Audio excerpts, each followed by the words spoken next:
Vamos ahora a leer 1 Tesalonicenses 2. Dice la conducta de Pablo. Porque vosotros mismos sabéis, hermanos, que nuestra visita a vosotros no resultó vana. O sea, no fue en vano que los visitamos. Versículo 2.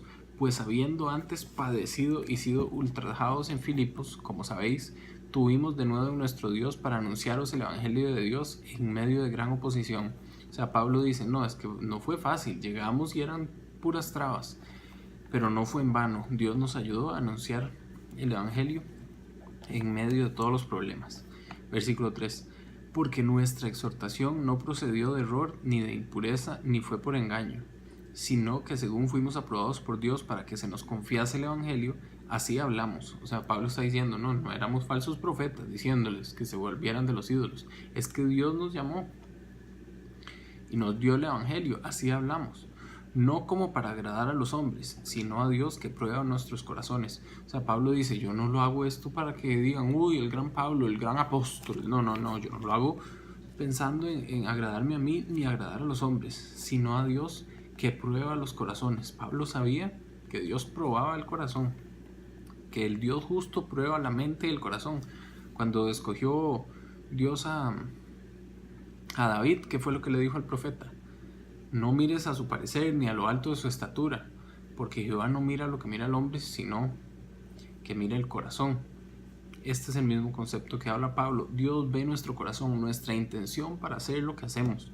Pablo decía, yo sé que Dios ve la intención por la cual yo estoy predicando. Versículo 5. Porque nunca usamos de palabras lisonjeras, como sabéis, ni encubrimos avaricia. Dios es testigo, porque en ese tiempo ya se estaba dando que llegaban pastores para hacerse millonarios de las ovejas. Y Pablo dice, no, nosotros no hicimos nada de eso. Versículo 6, ni buscamos gloria de los hombres tampoco, ni de vosotros, ni de otros. O sea, no era que diga, ay, el gran Pablo. No, Pablo no buscaba eso. Aunque podíamos seros carga como apóstoles de Cristo.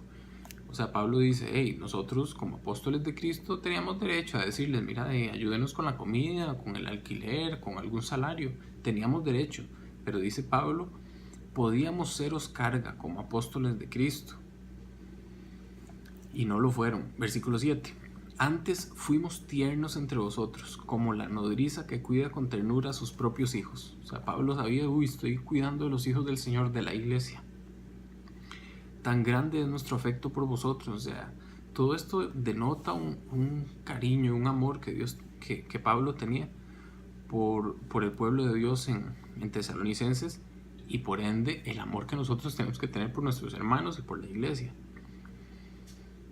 Versículo 8. Tan grande es nuestro afecto por vosotros que hubiéramos querido entregaros no solo el Evangelio de Dios, sino también nuestras propias vidas, porque habéis llegado a sernos muy queridos. Jesús dijo, un nuevo mandamiento les doy, que se amen unos a otros. Aquí está Pablo cumpliendo eso.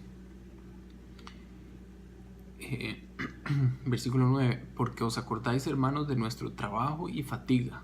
O sea, acuérdense, dice Pablo, cómo trabajando de noche y de día para no ser gravosos a ninguno de vosotros, os predicamos el Evangelio de Dios. O sea, nosotros llegamos allá a predicar sin nada, y no fue que vivíamos de las ofrendas. No, nosotros trabajábamos para no ser gravosos, o sea, no ser ningún peso a ninguno de ustedes. Versículo 10. Vosotros sois testigos, y Dios también, de cuán santa, justa e irreprensiblemente nos comportamos con vosotros los creyentes. A Pablo le dice, ustedes saben cómo nos comportamos. Versículo 11. Así como también sabéis de qué modo, como el Padre a sus hijos, exhortábamos y consolábamos a cada uno de vosotros, y os encargábamos que anduvieseis como es digno de Dios, que os llamó a su reino y a gloria.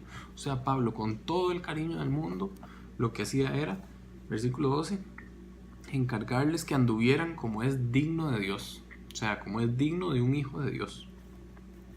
Versículo 13.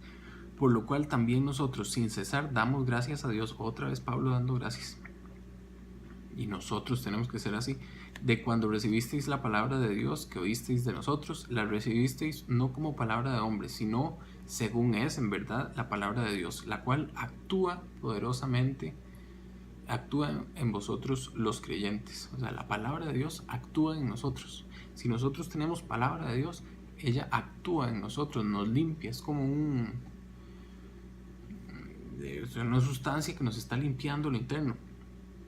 Jesús decía, mis palabras son espíritu y son... bueno, a la mujer samaritana le dijo, si usted bebe del agua que yo le daré, de su interior correrán ríos de agua viva. O sea, hay algo en la palabra de Dios que cuando entra en nosotros, cuando entra en nuestra mente, cuando entra en nuestro corazón, cuando entra en nuestra alma, empieza esa agua viva, como corrientes de agua viva.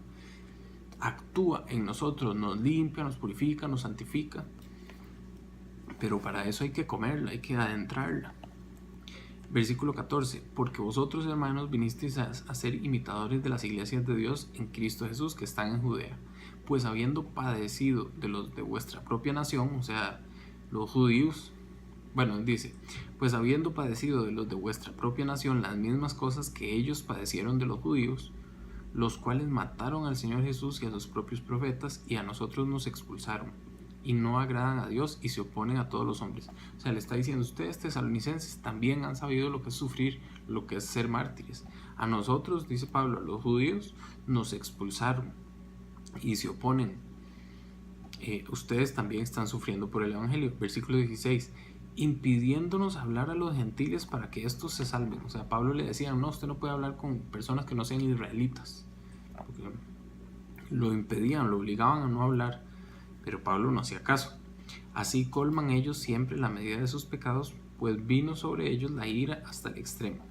Versículo 17, pero nosotros, hermanos, separados de vosotros por un poco de tiempo, o sea, Pablo está diciendo, estoy lejos de vista, pero no de corazón, tanto más procuramos con mucho deseo ver vuestro rostro.